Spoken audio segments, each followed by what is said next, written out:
Welcome to Late Night Gaming. I'm Poem. I'm with Woo, McBobber, Loopy, and Solo. And we're going to be discussing some Star Wars Unlimited spoilers that have come out in the past few weeks. We got a lot to get through, so here we go. Let's get started. Our first one is the Cantina Bouncer. It's a 5-cost dual cunning 3/5 with fringe. When played, you may return a non-leader to unit to its owner's hand. Woo, what do you think of the Bouncer? I think this card's quite strong. I think being able to put a bounce effect like Waylay on a unit just is like a really strong combination because it lets you remove something while also putting something into play on your own, which is usually the downside of a card like Waylay.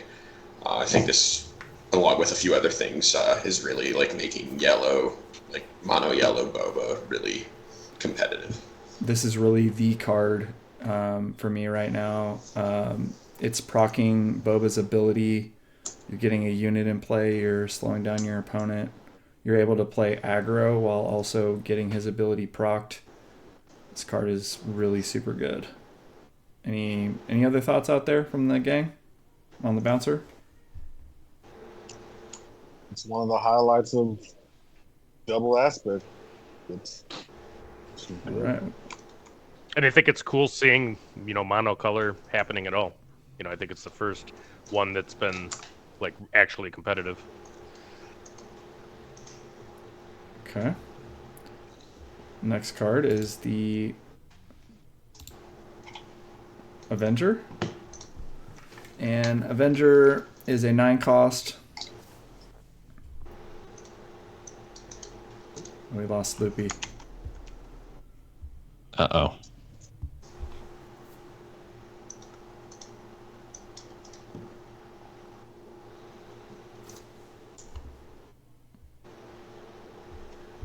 See if he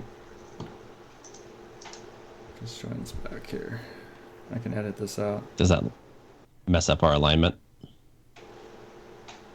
Yeah, I'm seeing it makes Woo's camera bigger for some reason, even though it's locked. So he's taking up two screens. Double the woo. Double the woo. Can you handle it? That means he gets to give his opinion on cards twice in a row. No, I have to repeat myself twice. Did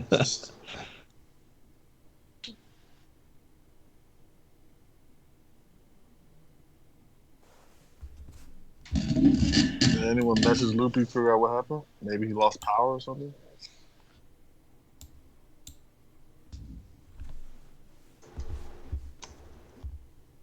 Maybe he doesn't know he's gone. He's off the call. Oh, there he goes. He's back. What happened, Loop?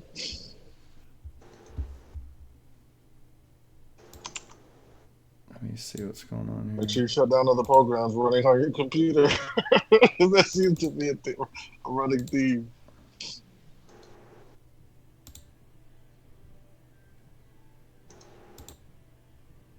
Mm. It's like stuck on his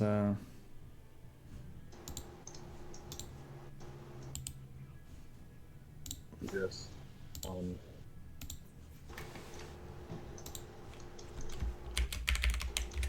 me just reconnect Loopy here.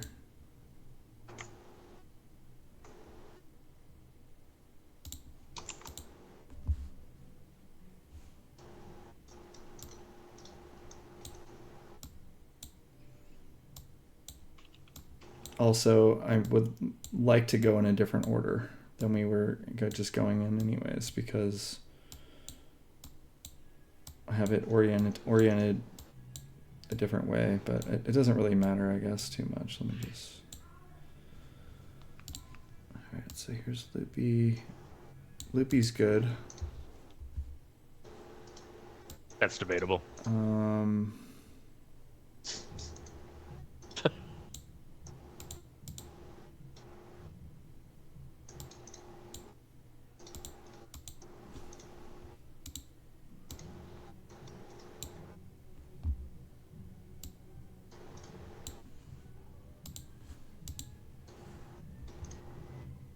Okay, I think we're ready to keep going.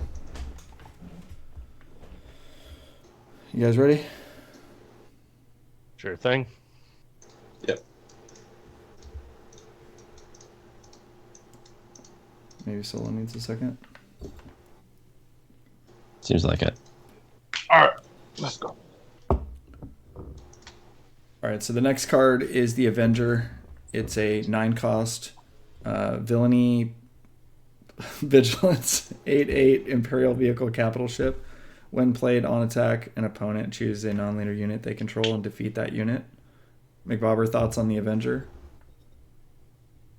I like the Avenger a lot. It's a big card, so you got to survive long enough to get it on the table. But I think it's real solid. I like that ability of basically forcing the opponent to sacrifice their units. Vigilance already kind of wants to play a control kind of game where you're trying to clear stuff and stay alive to get your late game stuff. But it seems to be the control way, or a vigilance way rather. And this leans right into that. It's your big payoff. And I'd say it's right up there with the other top ships. It's good. All right, so once we can get aggro under control, we might be able to start playing with capital ships and stuff like that, and this guy might be good. Any other thoughts out there from the gang? I think that the Avenger. So the way I think about this is like, command gets you to the Avenger faster, but if you're running like say mono blue, at this current juncture, I don't see how you get to this without control getting better. I still don't think the mono blue control is good enough just yet. This doesn't require you to be in mono blue. No, I know that. I'm just thinking like if you play mono blue, like it's made to be a blue vigilance card, right? So like you'd want to have this in mono blue if you were playing blue. So like I'm just thinking from that linear aspect, like control. What I'm basically saying is I see control getting better, so that a card like this can be played in mono. Because outside of that, it's very hard to see. It seems difficult to get to 9 unless you're ramping. You're saying you're probably not going to be able to get this guy down unless you're kind of doing that. So. Yeah, from what I've seen with the game is over by the time you get to 9 resources. You probably get to 6 resources against an aggression deck, and the game's over. So that's what I'm saying. At this current juncture. All right. Well, let's keep it on here. You got something, Loopy? I would say that if you can give it ambush, it's even more impressive. And there's a couple of cards in green that can do that. We'll just Piet and the other dude, Ozzel. Right. All right. But I think I agree with Solo that green blue villainy is where this goes. Cool. Hopefully it ends up being a staple here. Next card is the Red 3. It's a 3-cost aggression heroism card with a 2/3 stat line. Rebel vehicle fighter raid 1. And each other friendly heroism unit gains raid 1. Loopy, thoughts on Red 3? Really good for hero aggro. I mean, and the space arena becomes a problem for every other deck against that. I will tell you right now, you can just play almost exclusively space decks or space units, and you can just, if they don't have an answer over there, like it's pretty insane. Like red hero space is definitely a thing right now. Cool. I think to pull that off right now, you probably need a lot of non-hero space units, though, which do not get buffed by this. That's true. Just keep that in mind. Mm-hmm. Yep. So we need some more cards, and we'll keep getting them. So Red 3, super good. Next one is the Scout Bike Pursuer. It's a 2-cost villainy vigilance 1/4 with Imperial Trooper with grit. Solo, what are your thoughts on the Pursuer? I mean, you can play a turn 1. It's good for that if you need a turn 1 body. But outside of Krennic, I'm not really Krennic, or there's a nice Death Trooper combo. This combo's well with Death Trooper. But that's a 2-card combo, and you don't ever want to rely solely on 2-card combos. So by itself, it's very underwhelming. And so with Krennic, it gets a little better. Is it Krennic or is it like Inquisitor or to. whatever? McBobber, have you used the Pursuer with Inquisitor? He's good with that, right? Damn. I haven't tried that yet. Okay. Give him a little damage and then.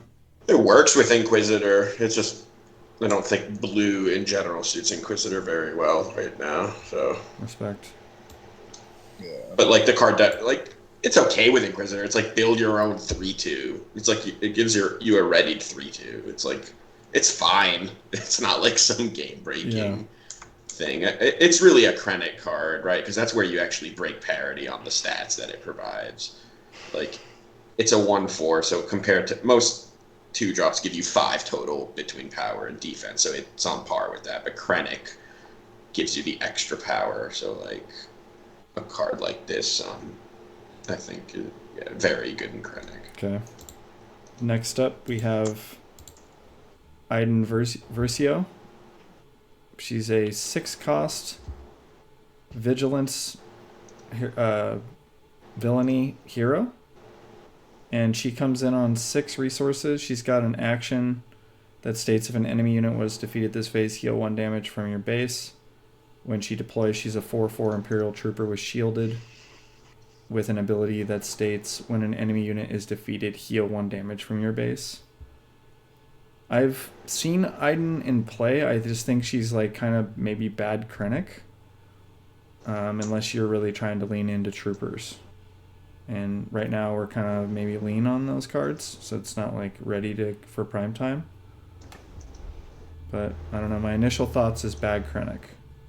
Any other thoughts out there? Yeah, I mean, she provides way more healing than Krennic will ever provide in a game. That part's not even close. So I could if that's what matters, then it could be relevant. Like Galactic Ambition, right? Maybe there's something there with that.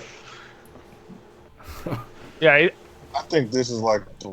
Oh my God, Luke. I was gonna say I think she's decidedly mediocre, with what we have right now, and you have a pretty good leader with that same color combo, but the design looks like it's supposed to be countering aggro with healing, so I mean maybe some stuff gets added and she becomes the best at that. I don't know.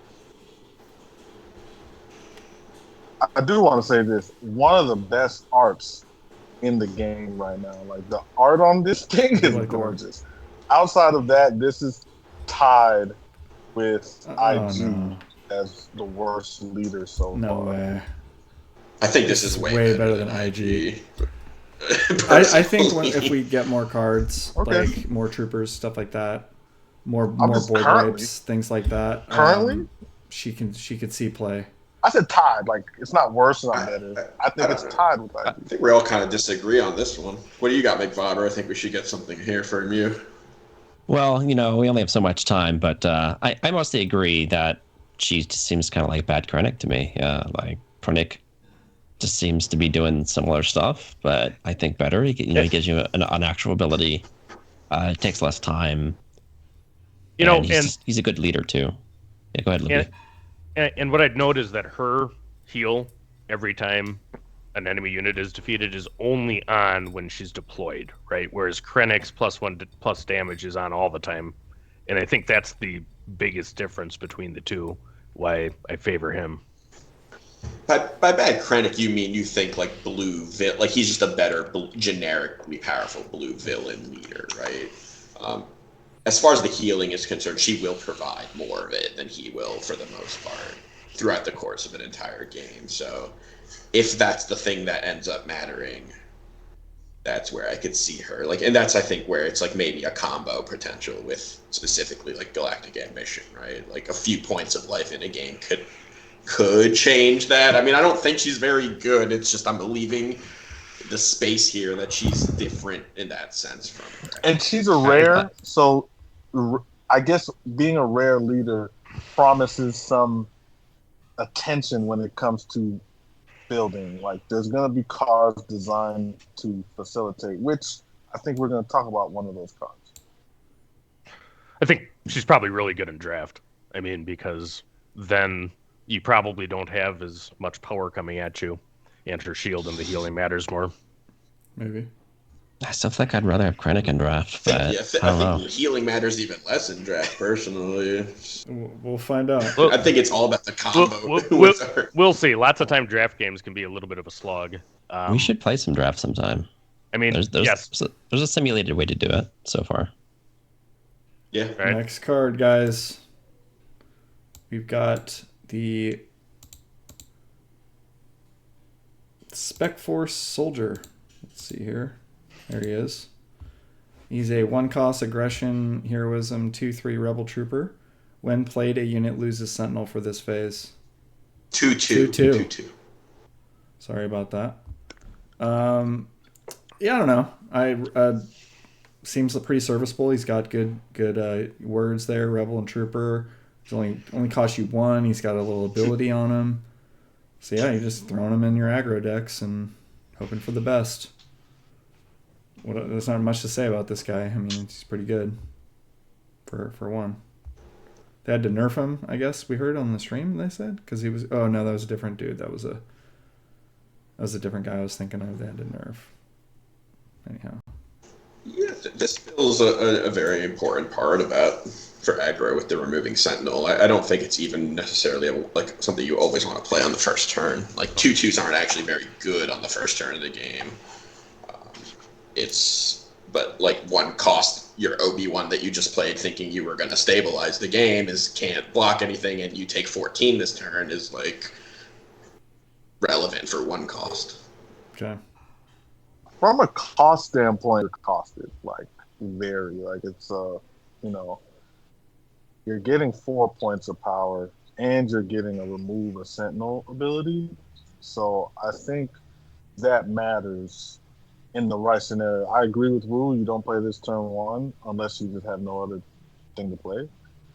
But this is great mid to late game. It's something you drop, get rid of the sentinel, and then go ham. Cool. Like against Luke. Like Luke will never want to see this card because typically the play is Obi-Wan and then Luke comes out, and then you play this and Obi-Wan's hit you. All right. Let's check on the next card, see what we think about that one. It's a precision fire attack with unit. It's a 1-cost aggression event. It says attack with a unit against Saboteur for this attack. If it's a trooper, it gets +2/+0. Wu, what do you think of precision fire? I first looked at it and I thought it was amazing, and now I think it's just kind of good. The fact that the trooper clause on it is the only way to get 2 damage. It's relevant in some of these aggro decks. They don't tend to have more than 12 to 15 troopers, so sometimes it gets a little difficult to use. If you can skew your deck more highly to troopers, though, it's like mini surprise strike, and it costs half as much, so it's like very strong when it actually works. Seems good. Seems playable in aggro. I think it's probably best against something like Luke, which isn't what has been popular last couple of weeks, but it has the defeating shields is a thing. Yeah, Saboteur gives you that. Saboteur knock those shields off. Let's check on the next card. Attack Pattern Delta. 3-cost dual command event. Give a friendly unit +3/+3 and give a different one +2/+2 and a different one +1/+1. What do you think of this card, McBobber? Trash. Next card. Agreed. We can move on.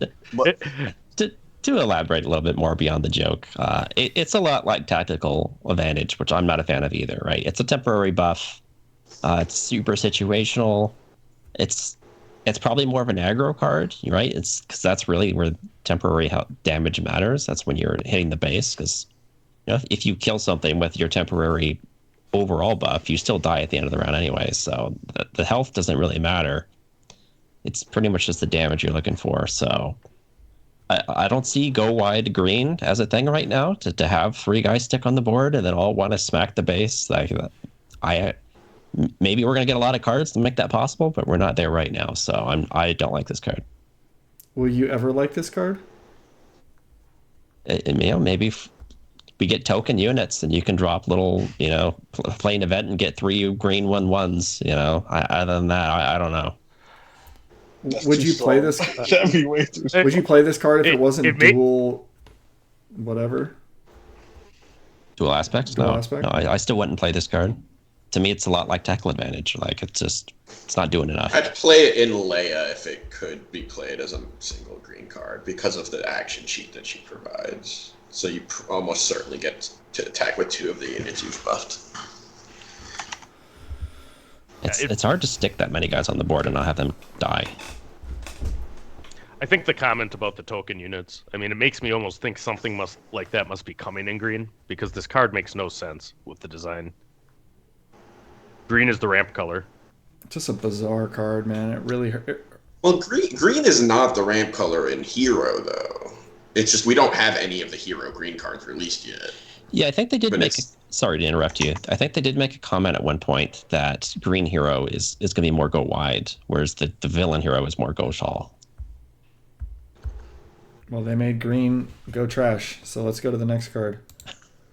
K2SO. It's a 4-cost aggression heroism, 4/4 with rebel droid. Overwhelm when defeated for each opponent. Choose one. Either deal 3 damage to that player's base or that player discards a card from their hand. Loopy, what do you think of K2SO? I like him a lot. I mean, so it fills the role if you're playing aggro with the last couple of damage. So if you are able to play him, if you can cause him to leave, then you can do 3 damage, and a lot of time you're looking for, a finisher. Any other thoughts out there?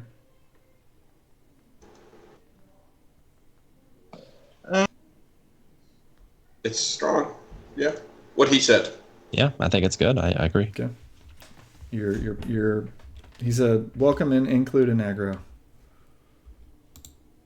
Next card, Benthic 2 tubes, 1-cost aggression unit with Rebel Trooper 2/2 stat line on attack. Another friendly aggression unit gains raid 2 solo. What do you think of 2 tubes? I mean, aggro got a lot of love recently, especially the aggro hero. I think this is another part of the puzzle. This is another option for the aggro players to overwhelm you with. Especially, it's pretty easy to get another friendly unit on the board. So, it swings for 4. Yeah, I mean, it's a good card. It gives another unit +2, and then it hits for 2, so it's an effective 4. Yeah, this guy it's a combination of all these aggression cards that have come out in the last week or two that have really kind of moved the needle. Deck like Sabine or even Leia Red has really seen a lot of play, and you really have to make sure your decks are tooled to deal with those. I mean, they were good already. I don't think this card's that good, personally. Oh, really? Tell me more about that, aggro player. Yeah, I think outside of Leia, I probably don't want to play this card because it just requires way too much setup to get any value out of it. Maybe Grand Inquisitor, too, for the combo potential. Like, you get 2 attacks, potentially, from the guy that gets raid. But, you got your 2/2 needs to attack, so it needs to survive long enough to attack. You have to have another red unit in play. That red unit gets targeted by this. That red unit needs to now survive to get its attack, and it didn't get any health boost from this effect. This is like Magic Christmas Land if you're not in like Leia, where you actually just get to capitalize on both attacks at once. Okay. It also is not a hero card, so it affects another card we're going to review later. Because if you're trying to get a sort of critical mass of heroic cards, that's a problem. Gotcha. Leia, I think it's decent, and Grand Inquisitor potentially as like a combo piece where like you buff a unit, that unit now might be able to get 2 attacks in, especially if it's like a big chunky health unit that gets like, it's like a 2/5 or something. You give it raid 2 and then it attacks, and then Inquisitor readies it, it attacks again, then Inquisitor comes into play, readies it again. Like where that +2 raid you triggers 3 times in one turn. Like that could be really important. Is he draft filler, Woo? No, I think he's what I said. He's like decent in Leia, and potentially if a combo Inquisitor deck takes off. I don't play this card in Sabine personally. Okay. There's a better one drops. So listen to Woo. Don't listen to me. Here we go. Next card. Redemption. It's an 8-cost vigilance heroism space unit. It has a 6/9 stat line with a rebel vehicle capital ship. It's got Sentinel when played. Heal 8 up to 8 total damage from any number of units and or bases. Deal that much damage to this unit. McBobber, what do you think of Redemption? It's a tough one. I haven't seen this in action yet in any test games, but on paper, I'm not a big fan of this. I get the idea is kind of to stall it out. You maybe get some healing. It's a Sentinel. You try just to stick in the game longer. You do have to get to 8 resources there first, and I just feel like this doesn't do much. As you really, the point is to heal stuff, so it's not going to have much health left over after it heals because it's taking all of that as damage. I don't know. This just feels like it's not doing as much as I would like. That's kind of my take. Okay. I mean, if you play this in like a mono blue and you have, vigilance and all that crap and you just heal, and then you drop this and heal some more, like you can just stabilize against aggro, right? And then isn't that what you're trying to do? Well, you're putting the damage on this unit too, though. So like, that's one of the big problems here with this is like, if you let's say you go all the way to 8, it's 1 life from dying. So it's kind of like still a 6/1 takes down basically anything that would attack into it. I haven't seen it played yet either, but I mean it seems like it's an 8 defense against aggro type card, but it requires you to survive to 8 to play it, and it seems like the game's already decided before you're at 8.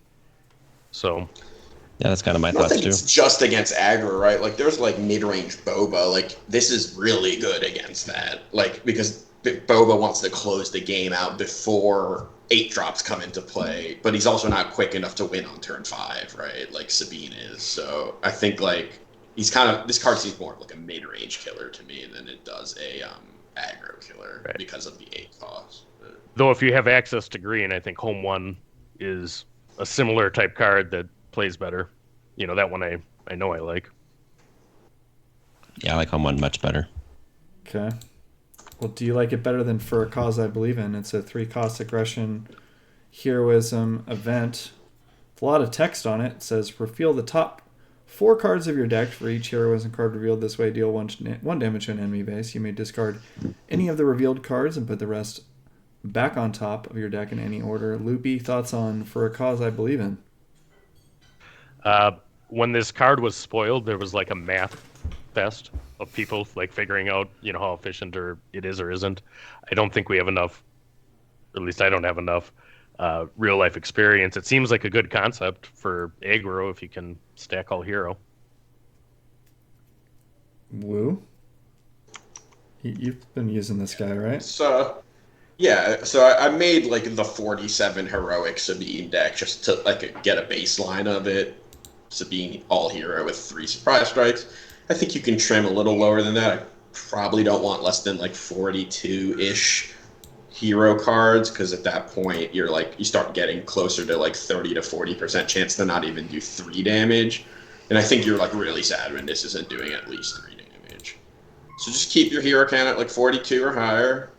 This card's like really strong as like a finisher for burn. Like it also will like chain into the into potentially more of these, or if it's doing less damage, it's probably because you're drawing a surprise strike. So just that's a good way to finish off games. Like you're an aggro deck, you usually lose board control at some point in the game, so being able to do damage from your hand is really important. I don't know what is going on with our camera here, guys. I think it's maybe Solo dropped out for a second there and he rejoined, I think. okay. So I'm probably gonna have to start talking about this one over again. We had some webcam kerfuffle.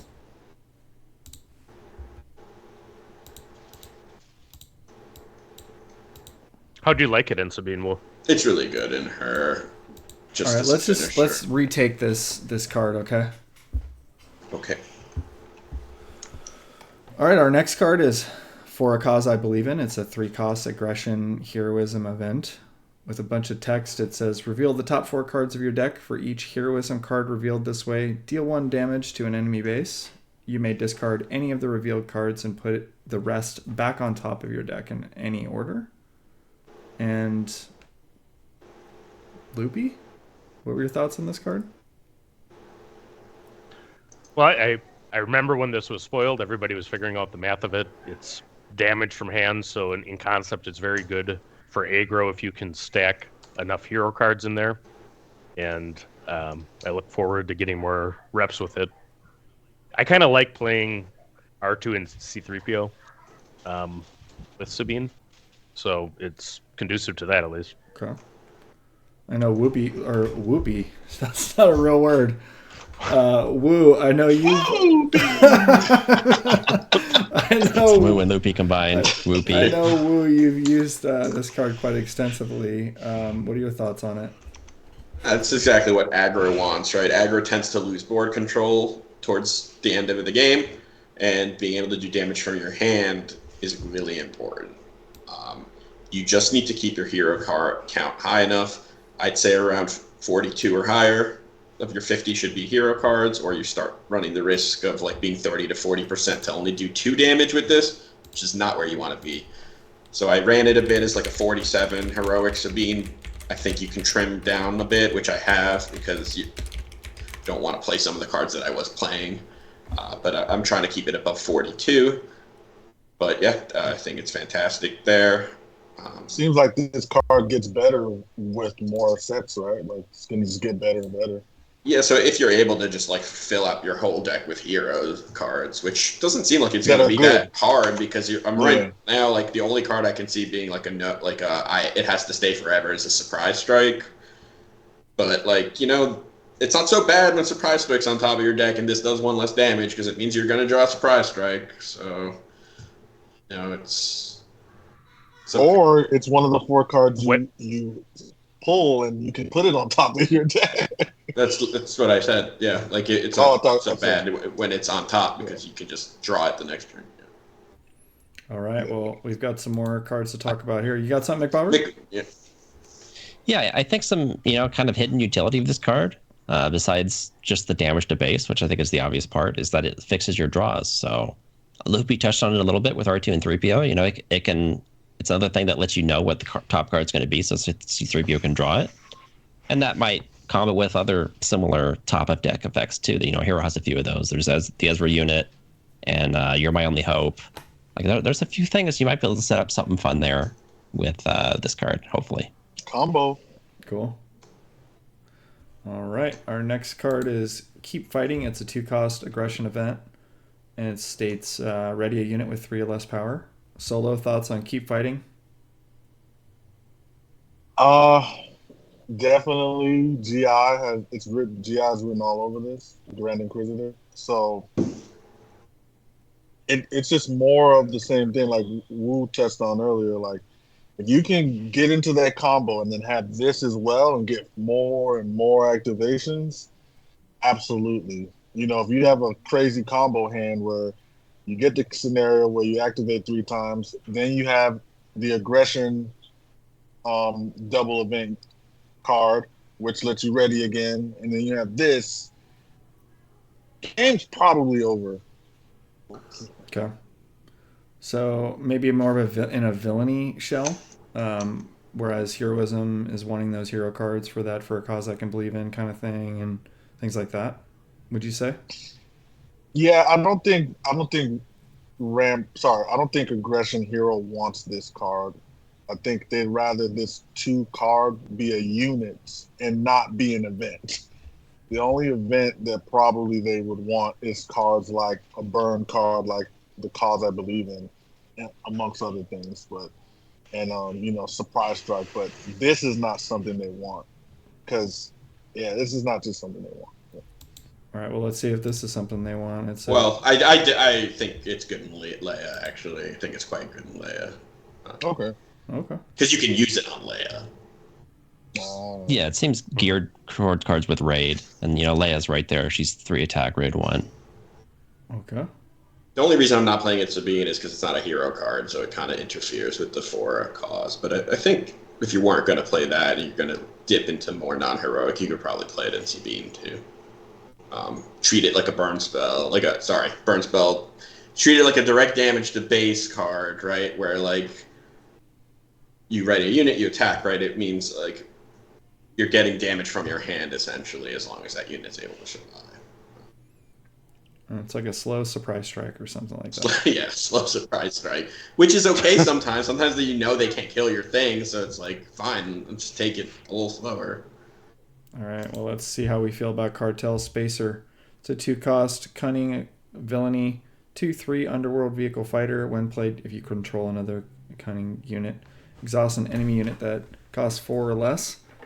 I just like this card because it's a 2-drop in villain cunning, and that's what they needed. And it's like space is cool. Get a little presence over there, and obviously draw it a little bit later in the game. It can do some stuff. So I'm high on the card. I like it. Not much else to say about this guy. I don't think it's pretty decent. Any big takeaways on this one, guys? Like you said, important that villain Yep. got a 2-drop. Villain cunning got a 2-drop, along with another one that we'll talk about. It's filling a curve they needed to fill. Okay. All right. Let's see the next one. I think the when played effect is a bonus more than anything. Oh, for sure.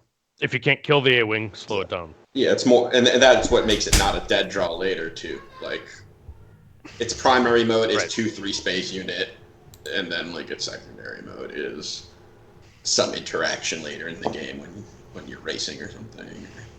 Well, let's see what It kind of almost interaction. becomes like an event card. Let's see what kind of interaction Bodhi Rook has in the game. He's a 3-cost cunning, dual cunning, and he is an Imperial Rebel. Interesting words on that guy. He's a 3/3 with when played, looking at an opponent's hand and discard a non-unit from it. Woo, thoughts on Bodhi? He's great, like targeted discard, fantastic. Just fits like that 3 cost is such an important and powerful thing in Boba right now, and it's like where I think all the mono yellow cards like really belong. Like I think he's far and away the best host for mono yellow right now, and this is just it just does so much for so little. Like the body's is only slightly below curve, but being able to like snag any interaction your opponent might have. Plus side too, like it makes Viper Probe on the turn before a little better because like, all right, they don't have any events in their hand or upgrades. I'm not playing this. I'm going to play Boba Fett instead. Like you can get a little information from that, but standalone card very strong.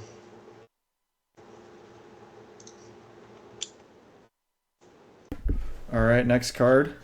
Let's keep it Yep. going here. We've got Crafty Smuggler. He's a 2-cost 2/2 Underworld Cunning unit. He's got shielded. What do you think about this guy, McBobber?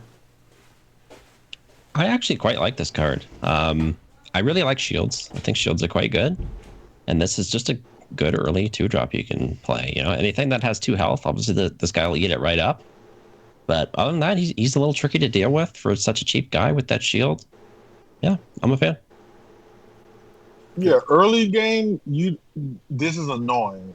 It's 2 damage, so it's enough damage to like think a little bit about it. It's not like some of these 1 damage cards where it's just like, oh, who cares, just leave it alone.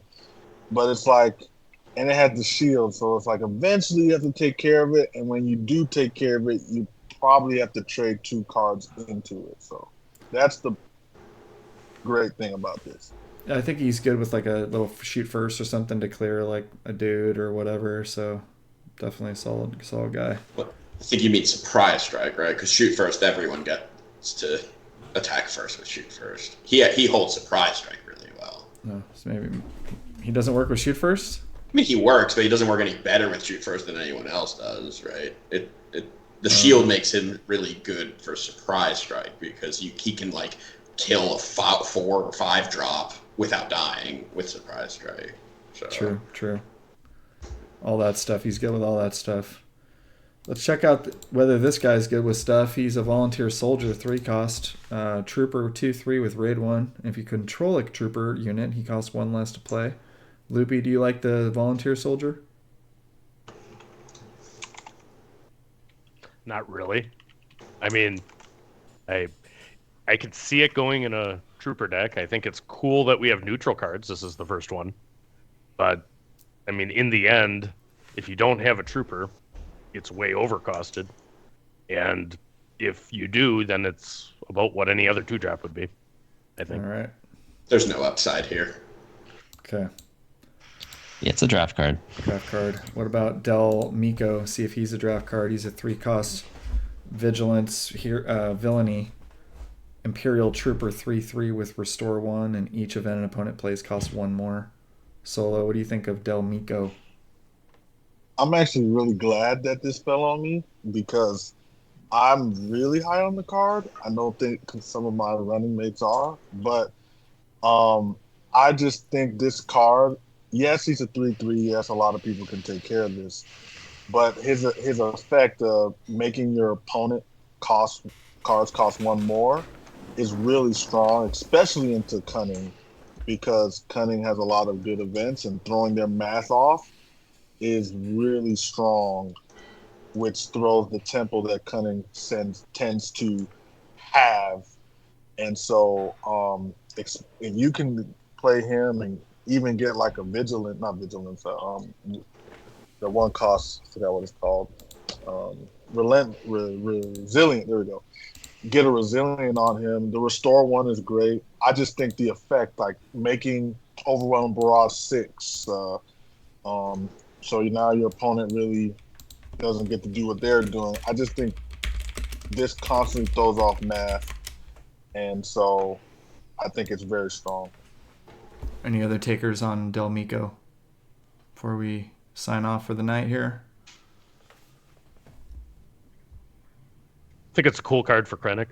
I mean, I agree that it hurts yellow the most because they have cheap events, right? I mean, ultimately, if your overwhelming barrage costs 6 and you have 6, you're probably still going to play it. But I mean, if you have an event-heavy deck, this is really a tough card. There's some stuff in Runeterra that does similar that is really a problem. My initial thought is not that great. You just kill him, but we'll see. Got to test it out. I want to thank my friends here for doing this recording with me and giving our takes on this stuff, and just really excited about Star Wars Unlimited direction it's going. So, and I think we'll wrap it up there. And if you made it this far, you're my hero. Thanks for watching, everyone. Thanks for watching. No logo this time.